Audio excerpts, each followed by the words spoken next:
This week was all about football, beer, cans, and fine wine.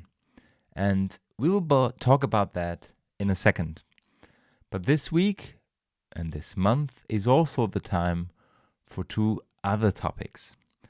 One is the English Wine Weeks that have just started when you hear this. So today is Friday, tomorrow is Saturday, and the English Wine Week starts on Saturday.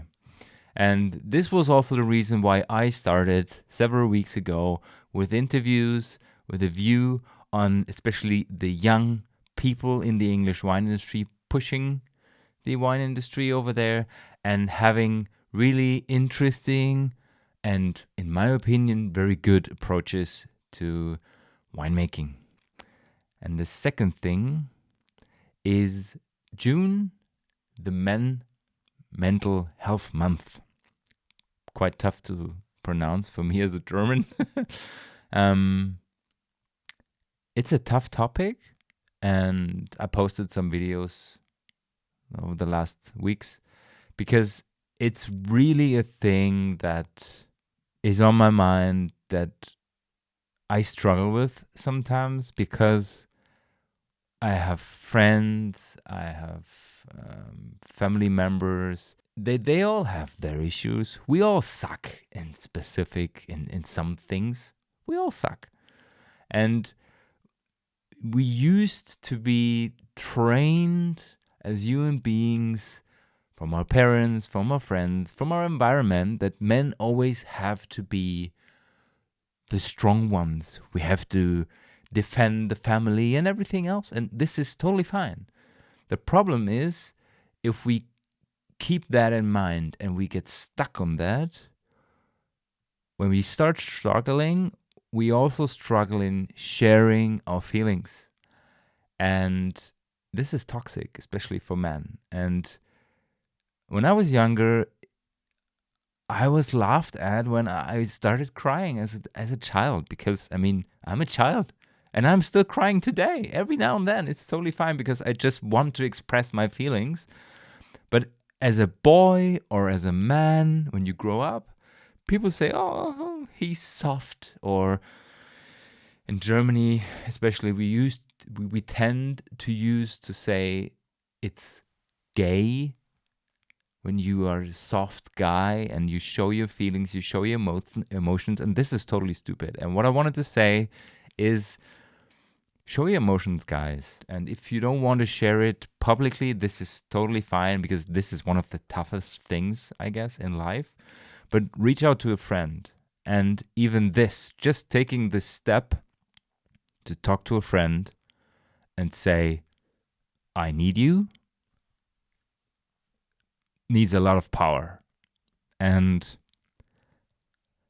I recently discovered this video from Simon Sinek, a guy I follow a lot because I like the way he thinks about the world.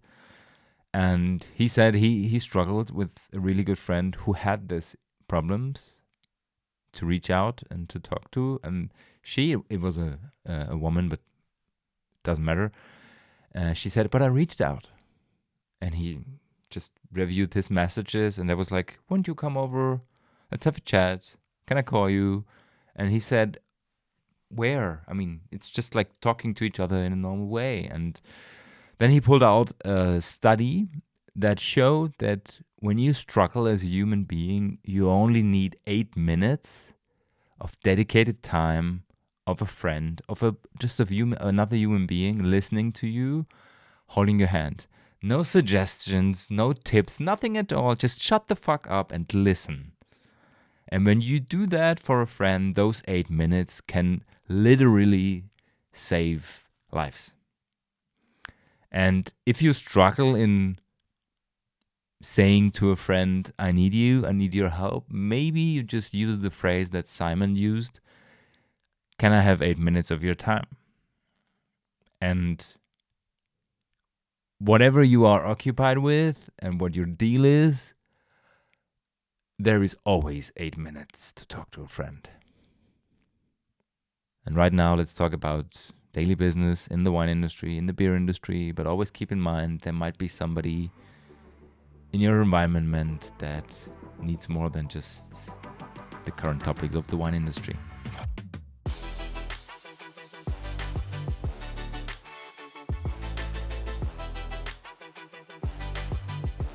Welcome to the Pinot and Pixel podcast episode number 166. June 15th, the beginning of the European Championship in football was yesterday. Germany played against Scotland, and I can't tell you who won because the recording took place before the game started. So if you listen to this, you might know the result. So I can't spoiler it right now for you. I guess this is fine. But all the topics that we will be talking about in the next maybe 40 to 50 minutes, at least 40% will be about beer or football or a mixture in between brands going towards football, blah, blah, blah. And there were some other bangers of this week. And I would say, sometimes when I have my list of the topics I would talk about, I have a comments section where I just maybe note down some transitions because sometimes you might have realized it's tough to make transitions between two different topics. And then I realized it's a banger, it's a banger, it's a banger, it's a banger. And this week was full of bangers, guys. And I would start immediately with my favorite region in the world when it comes to old wines. I mean, this is my cellar, this is all Bordeaux. So we start with Bordeaux. The banger of the week was the release of Chateau Figeac. I like this wine very much. It's quite expensive, actually. And they released the 2023 vintage with a discount of 40 freaking percent. We have talked about some wineries that released their products between 20 to 30%, and this was a lot. And the average at the moment is sitting around 22. But this, guys, this is a banger. 40.5% discount to the price compared of 2022. And this is, price value wise, probably one of the best you can get from 2023. 2023 was a very good vintage with elegant wines, with not, like super overwhelming, like powerful in your face wines. And Figeac is a wine that needs those vintages, just my personal opinion. And I have some vintages, like colder vintages of Figeac, and I really enjoy them and have enjoyed them in the past. So if you have the money, I guess it's sitting around 50 bottle, ex négociant. Yeah. So probably about 180, 190. This could be a really good catch for you, I guess. There's some other ones that have been released at also quite interesting discounts. Beau Séjour, for example, is on the other side. It's with modest 10%, but Figeac was the banger of the week. And immediately after I've discovered that, maybe 2-3 minutes, I discovered this article via Google Trends. It's called "You'll Never Guess What Grape This Bordeaux House Ripped Out Merlot For." Because usually you have either Cabernet Franc, Cabernet Sauvignon, or Merlot. Depending on the side of the river you are sitting on, it's either more Cabernet on the left side usually and Merlot on the right side.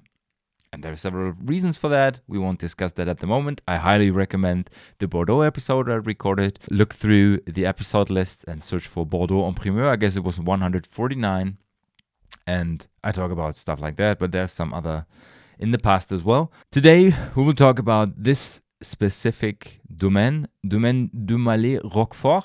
Is basically the house behind, and we will talk about the G by Chateau Gaffelier. And there is white wine in Bordeaux. If you don't know this, there is some really, really interesting stuff going on, especially in the southern area, Grave Pessac-Léognan or Entre-deux-Mers, between the two rivers. Usually, Sauvignon, Muscadel, and what is the one I'm missing? Semillon. Sauvignon, Semillon, Muscadel are the three varieties, usually. And this house planted Chardonnay. Guys, this is the first Chardonnay from Bordeaux, probably. Look at this beautiful bottle. It's absolutely fantastic. It's dark. They engraved the name of the brand in the bottle. They put a golden G on it, and it's sold for $220. And right now you will ask, why that? Because it's not even a Bordeaux AOC wine. You are not allowed to sell Chardonnay under the AOC of Bordeaux. So it's called Vin de France, or maybe it's an IGP. I don't know it. Let me check how they sell it. It's not mentioned. Maybe it's a Vin de France, but I guess it doesn't matter at all. Chateau Gaffelier is an interesting wine. It's not super high pricey usually, but in the end, they said, okay, we have this small parcel. There is scarcity behind. We don't have to talk about that. And in the end, we will put it on the market as the G, maybe for Gaffelier, I don't know. The plot is named Le Palat, 100% and Surly, Batonnage Daily, so it might be a quite powerful, intense wine. And in addition, it's not a single vintage wine, but it's a Solera wine.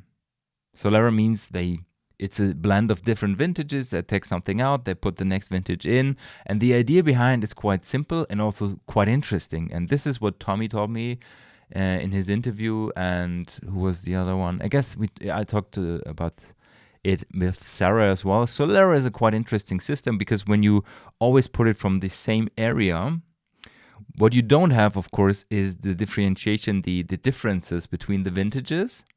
The variation is not there because it's quite polished over several years. But after maybe 10 years, you have an expression of the real terroir. And this is super interesting. And this one is a cuvée of, I guess, 3-4 vintages. How many are there? They started in 2020, released in 23. Episode 1 is a single vintage. Oh, okay. So it's a single vintage. Forget about all I said. The first wine. The second wine is episode 2, a blend of 20 and 21.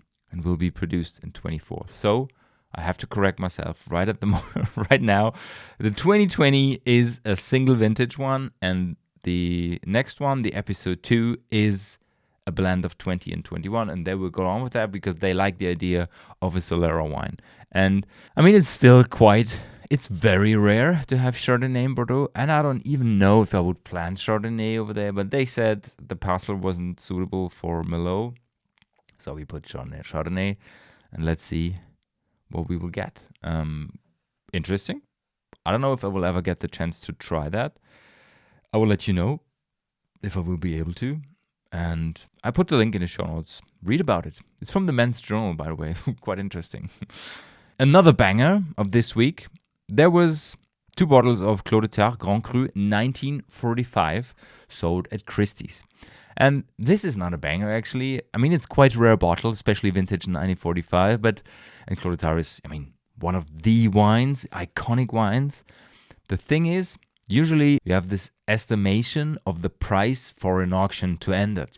So they usually say, I don't know, it's a bottle of 1945, and usually it ends up sitting around 2,000 to 3,000. And this one ended at 14x the price. 14 times. The lot was sold for £44,000. So what is it? $55,000, $60,000, something like that. Crazy. For 2 bottles, Clos de Terre. They were quite surprised. And what does this say? Usually you have a price, and the price is considered to be the value of a bottle. And usually it's set by the market, or in the end, by the person or the company that sells the bottle. The value, in my opinion, is the average price you can achieve by selling it. And this is usually the level, the orientation you set. So when you have a bottle of, Lafite 2002, it's a colder vintage, you would say it would sit around 550 to 600. And then when you look at LifeX, you see, okay, it's selling around 500. So there's a smaller gap of 10%. But the older the bottles get, the rarer the bottles get, of course, there is a difference. But 14x is definitely a surprise in the end. There was this guy, the founder of LifeX, the co-founder Justin Gibbs, said, "This vintage bottles are rare as rocking horse shit with impeccable provenance. You don't get to buy this stuff every day." And of course, if you're a collector and money doesn't play a role, you might buy it. if you want to have it. And 45 and 47 were amazing vintages in Burgundy, in Bordeaux, and there is still bottles that are, in good condition, well kept, and drinkable, enjoyable. And this is one of the things that I really love about wine, that it's a product that can age. And if you have never experienced a bottle that has seen, 40, 50, 60 years, or in that case, almost 8 decades, and you're still able to drink it, and it gives you this aroma and flavor explosion in nose and mouth, this is crazy. You don't have to buy a 30,000 euro bottle for that. I mean, there's other wines that can age, and even if it's just, 40 years, every single year, around my birthday, I'm an 82 guy, and Bordeaux had this crazy great vintage 82. I opened some bottles out of my vintage, from the vintage 82, out of my cellar, and I love enjoying it with friends and people who also like this kind of stuff. And it's always amazing to have a product like this. I can highly recommend that. And this is why I also love giving people their vintage wines as a gift, as a present, because I discovered that this, in my opinion, way too late. So today, if I meet a person and she or he tells me I'm 30 something right now, or 28, and I'm into wine, then it might be an idea to just drop your vintage, and maybe Alex will be there at your birthday and give you a bottle of wine. Just a recommendation for you guys out there. If you want to have pleasure with friends who are into wine, find out their vintage and gift it. There's some great wines. If you need a recommendation, hit me up at podcast@pinotpixel.com. Say, my friend is 1994. What can you recommend at the price level off? And I would love to help out. Still banging, this time from Italy. Different topic, Planeta. Planeta is a very well-known wine company from Sicily. I have known Planeta for 5-6 years now. I met them through Garibaldi. Garibaldi was, I guess, the first importer on the planet for Planeta in the 1980s, early 1990s. And they grew together with Garibaldi, and I really like many of their products, outstanding products. My favorite one is the Cometa. It's a white Fiano, very aromatic and also quite powerful, fuller-bodied white wine from Sicily with acidity, with freshness, with aromas. Lovely. And especially the owners, Diego Planeta, and right now Alessio Planeta. Diego unfortunately died a couple of years ago. Well, it's been not that far long ago, but it doesn't matter. Alessio Planeta is responsible for the company right now, and he's the CEO, and he said we have to do something let's put it in a different way. He has always been working on the sustainable approach of Planeta, and his idea was to have a bottle that is made in Sicily. And they worked it out for a couple of years, and right now they released a Sicilian wine bottle. And I mean, it's just glass, but the interesting fact is another one. Sicily is quite a big island, and they produce lots of wine, and Planeta has millions of bottles selling over years, and they usually have to buy it in Germany. And where do they buy it? Let me check it. Usually they get their bottles from northern Italy or France, and they have transport costs, at least 1,400 kilometers. And as we all know, not only glass itself, but also transportation accounts for a very big part of the footprint, of the CO2 footprint in the wine industry. And right now he says we have a manufacturer, 600,000 bottles made in the first step. 80% is made with recycled glass. They have a company that collected old bottles, used bottles, and they remanufactured it. 80% is recycled glass, 20% is new, just to give it more stability. And the line La Segreta is launched with this bottle. It only weighs 410 grams, so it's also lighter than normal bottles, saving, in addition, when you ship them again after they have been filled. So Super interesting product. And of course, it's not only for Planeta. You can also use this as a winery in Sicily when you want to. And if you are interested in, to me personally, I love projects like this because, I mean, wine is still a luxury product. And sometimes people say we pay for this and that and we don't have to care. And I really like, especially when bigger companies look on those topics, have a sustainable approach. And sure, it's good for marketing to have sentences like, we want to limit the damage caused to the planet. And this is totally fine, guys. I mean, do good and talk about it is key. And I really like when you have a good company, the company's working, and you still look on those kind of things, even though you could save money through a different approach, through a different way. Yeah. We stay in Italy, and this is funny as hell, and also super interesting. Garda d'Ossé said we might allow super premium wines in cans for yachts. And this is interesting because usually Italy is one of the most traditional wine industries we all know. They want alcohol. Usually they want corks on their bottles. If you talk about lower alcohol wines or even alcohol-free, they say, no, we don't like this stuff. If you say, what about cans? They say, no, it has to be in bottle. And I have experienced many reactions like that over the last 12 months, talking about, sustainable approaches. And I mean, we talked about glass from Sicily, but we talk about cans, we talk about bag-in-box. Italy was not interested at all.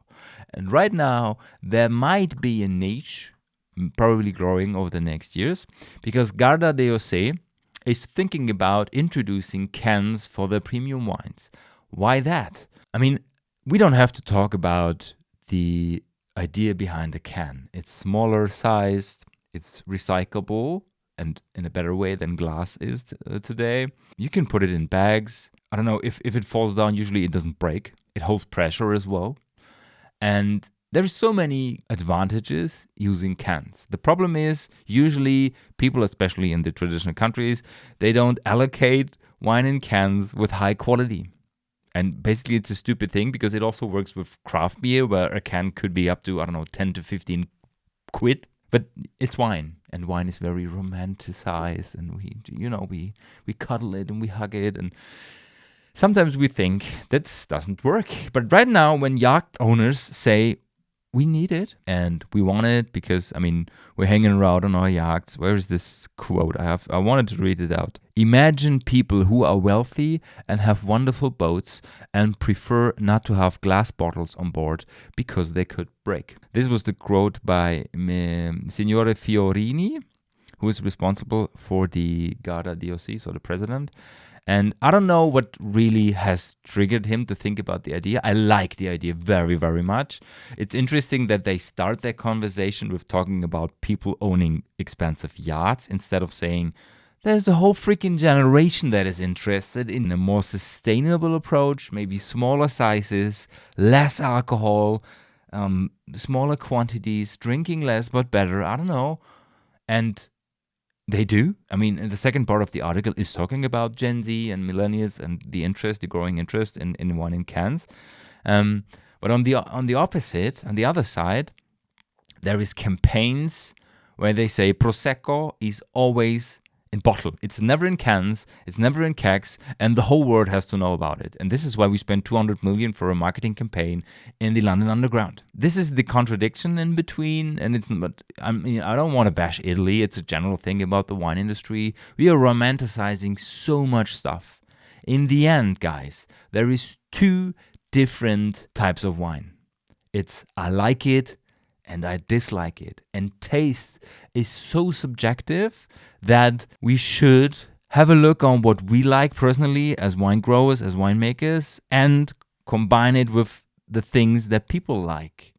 And if the people are drinking less, they want to drink better, they want to have, a more sustainable approach to winemaking, to the packaging, why not listening to them? Just because we have our ego in our head and we want to play stupid? I don't know. And some people might be able to do that, but especially like smaller businesses, they should listen to the market. And I'm 100% sure that in maybe 10 years, every third winery will have at least one alcohol-free product because people want to have it. It's the same with sparkling wine. It's the same with rosé. It's the same with, I don't know, what we had in the past, more sustainable approaches or spontaneous fermentation, whatever. The taste is changing. People's minds are changing. Technology is bringing a lot into the wine industry, and we should be more open-minded, guys. And this accounts for creators, for producers, as well as for customers. So if you see a can of wine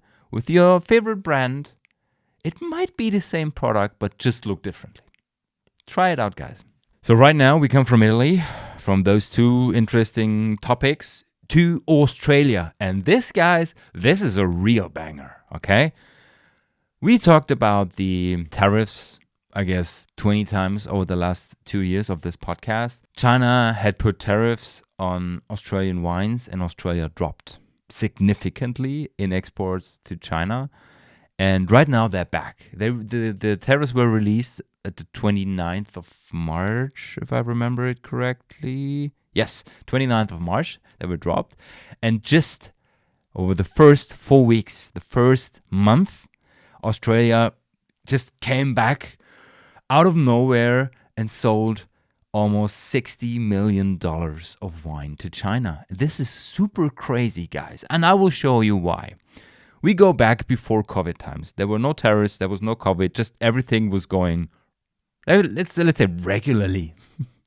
And this is the overview, the export report from Wine Australia for the year 2019. It was in total almost 3 billion total exports in dollar, and China was sitting first place, $1.3 billion. So 35% just accounted for China. Then 2022, there were tariffs, there was COVID, everything was going down. 22, it was in total 2 billion almost, so they lost 50%. And China was sitting around $192 million. It's still a lot for the tariffs, but as you can see, this is almost 90% drop. And then in 2023, this is the top 5 list of exports. China wasn't even on the list anymore. Place number 5 went to Singapore for 133 million. So China wasn't on the top 5 list anymore.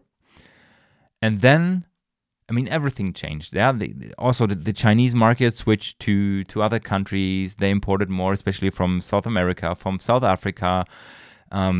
Champagne grew again. Bordeaux went crazy, and everything was there except Australian wine.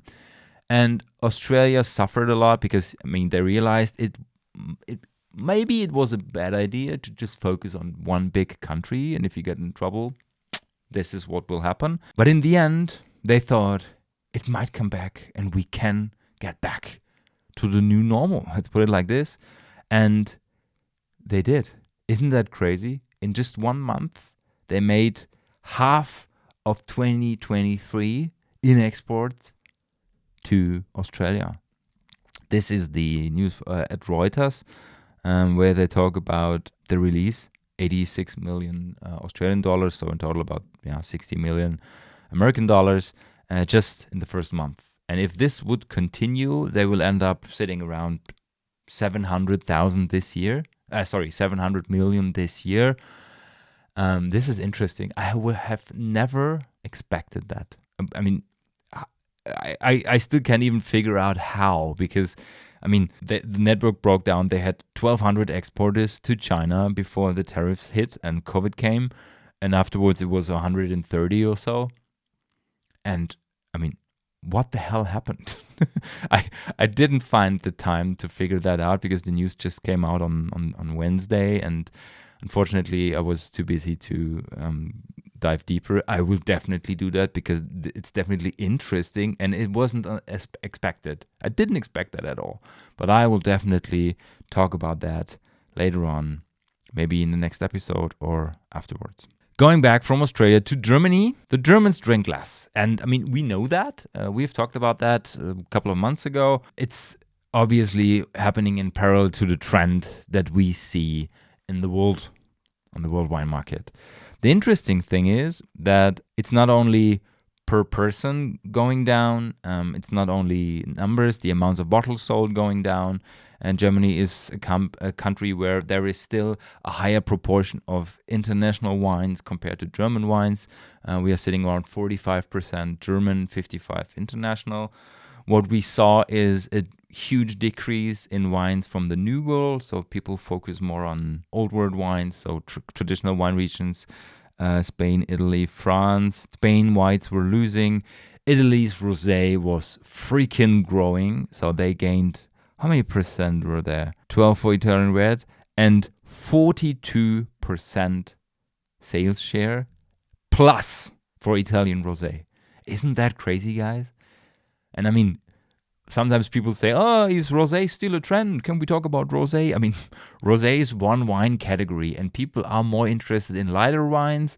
And if they don't drink white and they want to have something fruity or special or whatever, like those terrace wines, enjoyable wines, floral nose, red fruity, then they tend to drink rosé. And it is a thing, definitely. And this is also something I see with many alcohol-free brands who usually start with a sparkling and maybe a white or a red. And if they haven't started with a rosé, they do this now or this year. And I mean, there's many brands, not only in the alcohol-free section, also in the normal wine area where they discovered the rosé could be our cash cow. Because, I mean, there's a broader peer group right now. Maybe 20 years ago, it was niche or it was just for women only during summer months or so. Today, it's a general drink people like to have in summer, in winter, in spring, in autumn, with or without food, on the terrace, when it's raining, just to enjoy the product. We stay in Germany. This is one of those news where what I would say is typically German, you know? If you can remember the episode where we talked about the recommendations, especially for the English wine industry, that were given at London Wine Fair, talking about the future or the exciting projects of the English wine industry, where they said it might be an interesting idea to have like crossover products between sections, brands, or categories. For example, spirits and wine, beer and wine, and stuff like that. And there is companies such as Langham with their recent product, the blender, working in this area and enjoying, I don't know, experimenting. And this, you know, it's interesting. It's exciting to see stuff like that. And there is also companies in Germany who tend to do stuff like that. But then there is other companies who don't like that. And what we usually do in Germany is when we don't like what a competitor is doing, we try to find the law that prevents him from doing it. And in that case, the article is in German, but you can use Google Translate as usual to translate it in English. It's called No Beer in Wine Allowed. Because what a company did is they created a wine that was mixed up with beer, and then they just called it a wine-based sparkling product. And somebody said, hey, wait a second, it's not allowed to have an alcoholized drink mixed with another alcoholized drink and then call it wine. And we don't want that. So please stop it. And the European court said, no, it's not allowed to call it like that. Okay. So right now they will call it differently, but the product will still be there. So guys, this is really first world problems we deal with. And of course, many things have to be correct. But if we really want to, let's say, save our culture and want people to enjoy what they like to enjoy, we should stop doing stupid stuff like that. Seriously. If there is one guy working with wine and another guy is working with a wine, aromatized wine, or an alcohol-free wine, or a wine and beer product, we should just work with each other and not against each other. And I recently had the discussion. On Thursday, I was with a friend, with Luca from Senso Wine, and what we did is we experimented with natural aromas, adding to alcohol-free products, just to get deeper into, or let's say, experiment with products that might be suitable for other peer groups. And this is super interesting, guys. And we always talk about crafting when we talk like, about handcrafted wines only happen in the winery where they play the least that is possible with nature and just let everything happen. Okay, this is the super low invention thing, and this is totally fine, but it is also art to create the final product. And it's the same with food, or in that case with drinks, where you say, how does it taste the best when you have natural products and you mix them together? Maybe you have an organically made wine, then you de-alcoholize it, then you add 2 or 3 natural aromas that have just been extracted out of fruits or so. In that case, for example, it was grapefruit, quite interesting, where you still have the flesh in the juice. So natural product. And then it's art to combine all this kind of stuff. And it's interesting. And of course, there will be people saying, don't call it wine, don't call it de-alcoholized wine because it's food. Yeah, it is, but we don't care. Because if it tastes good, it's the same with wine. I like it or I dislike it. And we should, it's also this romanticizing stuff and not thinking about the broad market. Yes, if you want to have a high quality 150 euro wine bottle, then look at quality, look at stuff that is rarely available, totally fine. But just to find drinks that suit a broader palate and that maybe don't have alcohol in that case, or just have lower alcohol in this case because it's beer and wine, it's an interesting crossover. Just let people go. Just let them do their thing and enjoy the products. Talking about wine and beer, I told you, will be the focus of this episode, especially in the end. We will talk about England, we will talk about Scotland, we will talk about Germany and the World Cup, the European Championships. And we recently talked about the English government warning their inhabitants of German beer, saying, guys, the German beer is stronger than the English one. Be careful. Don't drink this stuff from 5 to 7 alcohol. It's dangerous. You can get drunk way faster than over here. And of course, some people were like, seriously? But the Germans reacted to that. England foodie fans denied strong beer is the article's title over here. And basically it's like that. There is some stadiums in Germany where let's say the strong beer is forbidden to be sold, but just to the Englishmen and women. Seriously, if Germany is playing against, Austria, whatever, there is normal beer. But if it's England playing, there is just low alcohol beer or shandy, and you get 2.5% alcohol. You're only allowed to take 2 at the same time, to buy 2 at the same time. So they want to prevent, let's call it, alcoholized accidents in the stadium. And I guess people won't like that. And what do you think will happen if they know in the stadium, in the arena, there is no beer available? Yes, they will get drunk before the game starts. And guess what? That happened yesterday. There's an article from the Scottish Sun. Worst timing. German pub runs out of beer as Scotland fans drink place dry in hours. So when you listen to that, usually it's Saturday or Sunday. Today is Friday for me while recording. And tonight, Germany plays against Scotland. And what happened in the last 2 days is that the Scottish fans were arriving, traditional clothes, they have their shirts of the Scottish team, and they went to the pubs in Munich and all around the area, all around Germany, and they drank beer. They drank a lot of beer. And there were some places that weren't able to handle this huge amount of Scottish fans, and they ran out of beer. And of course, this was in the press. And this is what happens, guys. If beer countries come to other beer countries, they usually drink beer. And if you forbid them to drink beer in their usual environment, they might drink it somewhere else and to a different point of time. Hopefully tonight will be an interesting match. People will just be kind to each other, and we will have a lovely opening game of the European Championship 2024. And hopefully we will enjoy some super cool matches over the next couple of weeks. I'm really looking forward to matches where wine countries play against each other, because I love to invite some people to a tasting, friends, to, a place where we can have a tasting and blindly taste the wines against each other.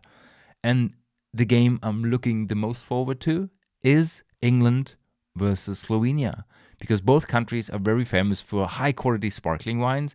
And guys, it's the 25th of June, I guess. If you're interested, just let me know. podcast@pinotpixel.com.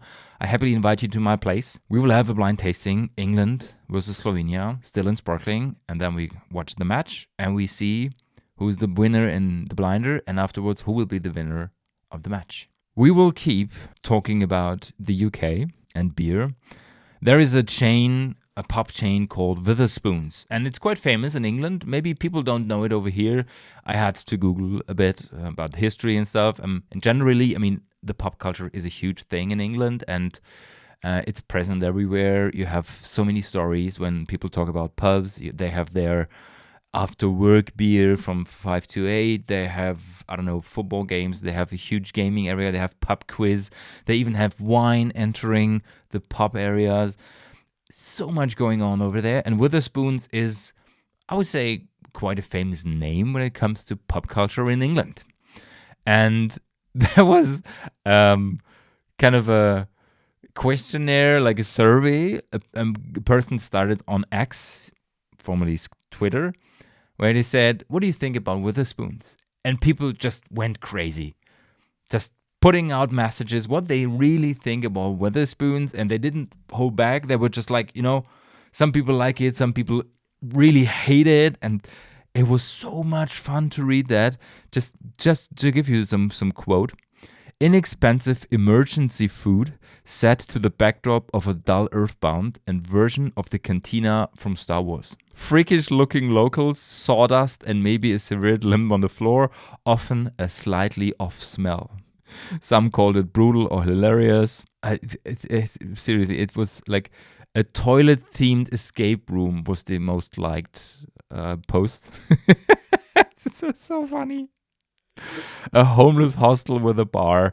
It's like a pub but cheaper and without music that sounds like an explosion in a pan factory or a car alarm going off. When I took my American wife for the first time to Wetherspoon, I said, first fight will happen before midday. I was accurate. So you get a feeling when you have never heard of Wetherspoon before and you read the comments, you get a feeling of how pub culture might be, especially in those special places of Wetherspoons. And yeah, it was funny to read. There's also people who really like it because it's part of culture. They say even though there is sticky tables, grubby floors, but it's always full of lovely people because usually you hang around with locals and you just enjoy social gatherings. I put the link in the show notes, and if you want to get a feeling for English pub culture, just read the article and have fun with it. Talking about beer, there was also an article, I will put the link in the show notes, talking about the 10 most valuable global beer brands. So if you're not only into wine and also interested in beer, and basically I have never been a beer drinker, but through wine, especially through alcohol-free products, I came to beer. I was more interested in craft beer, how beer is made, how alcohol-free beer is made, and it's super exciting because we always talk about fine wine and the big companies, but basically almost every big wine company is also a beer company. And if you are a fan of this podcast, you know that we talk a lot about Diageo, we talk about In Bev, we talk about Treasury Wine Estates, and especially the first two are two of the biggest beer companies on the planet. And if you just have a look on the 10 most valuable global beer brands, 8 of them belong to In Bev. And the only 2 that are on the list, Heineken and Guinness, that are not belonging to In Bev, belong to Diageo. So, super interesting thing, really, really big market. And I mean, there is German brands, that are not even on the list of the top 30. Some are there, Paulaner, Oettinger Group is the second biggest. So, the beer market is huge, guys, and it's super interesting also to have a look at this kind of stuff. I put the link in the show notes. It's basically just to show you In Bev is also a beer company, and they earn a lot with beer, and they are very experienced not only with wine but also with the beer industry, and sometimes it's very closely related. In the end, I have kind of a it's beer news, guys. It's beer news again. It usually would belong to the celebrity corner, but yeah, some people said, we don't need a celebrity corner. And I want to focus on the marketing behind. And the two guys we're talking about in the end are the brothers Travis and Jason. And if you don't know who I mean, it's Jason Kelce and Travis Kelce. And the interesting thing is, I still don't know how to pronounce them correctly, because I would say, me personally, I would say Kelce. And a really good friend of mine, Micha, told me, by the way, what I always wanted to tell you, it's called Kelce. And what I discovered is an interview.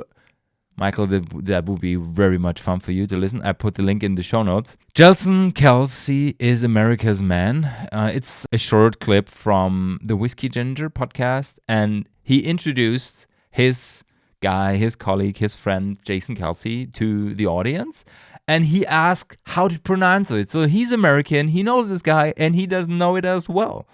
I put the link in the show notes. I give you a short and brief listen to it. Ladies and gentlemen, welcome back to Whiskey Ginger. My guest today is one of my favorite people on earth. I say that for all my guests, but I mean it once again today. It is the real Kelce brother, or Kelce. I should say Kelce is the right way to say it. Well, depends on who you ask. For me, it's Kelce. So it's right. The real Kelce brother, Jason Kelce. So basically, even the Americans don't know how to pronounce it, and it should be Kelce, depending on history, but Jason said, I say Kelce, so call me Kelce. So it's Kelce, but enough of names. The Kelce brothers have joined forces and will put their brand, the garage beer brand, more out to the world. There is several states they're already selling the beer at, in the US, and they will expand the brand in the future. And what is kind of interesting is, I mean, those guys are sportsmen. They love to drink beer, of course, and they also love the focus on, as they put it, quality. And I mean, they have a different following. And one guy we've recently talked about, Travis, he's the boyfriend, the partner of Taylor Swift. So join forces. This could be a really, really big thing. And I guess maybe next year or in 2 to 3 years, we will talk about the international brand garage beer. And maybe in 5 years, there might be one of the big players interested in buying that brand. And, you know, this is funny in general. When you have quite a niche product, especially when it's focused more on premium, and people get to know you, they get to know the brand, they identify with the brand grows, there might be some people discovering your brand and saying, this looks interesting, man. Can I buy it? How much is it? Because, I mean, you grew your startup, you were super, like hyped.